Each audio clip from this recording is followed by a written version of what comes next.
Good day mga kadilbok. Ayan.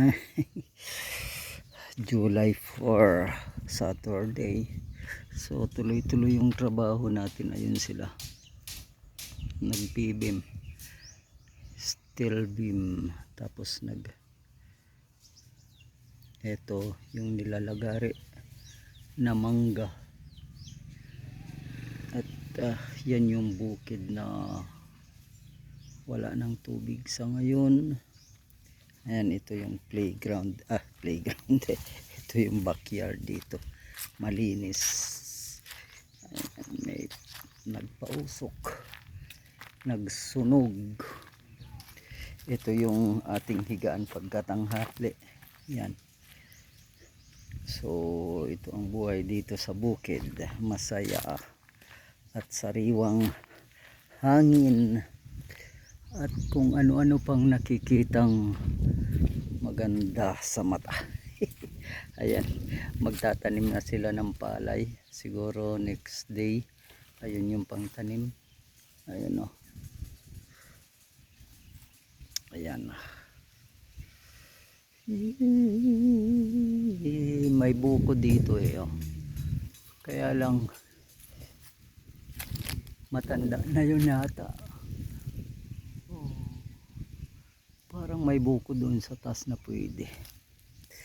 So ito yung suha. Dito itong suha na to is walang bunga, doon sa kabilang dami. May mga hinog na ring makukuha. So maganda rito pag mag-alaga tayo ng baboy. Dito tayo gagawa ng pigiri, mga 4 na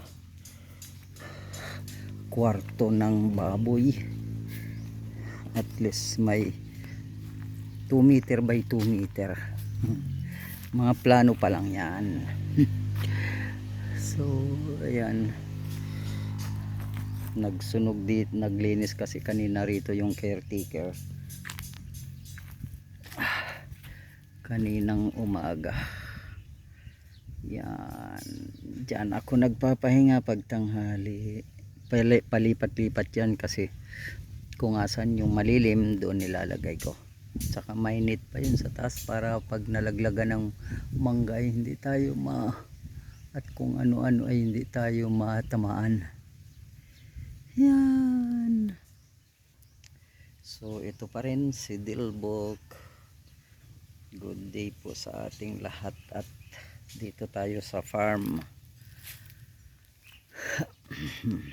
Yun yung ating bantay, si Bantay. Ayan, natutulog. So ito yung mga branches ng mangga na pinutol. So ito ang buhay probinsya. Talagang maganda. Kahit super init ngayon dito sa Isabela. So ayan, babay na muna si Dilbok Crew Vlog Official. Saan man kayo naroon, mag-ingat po tayo. Ayan, God bless you all.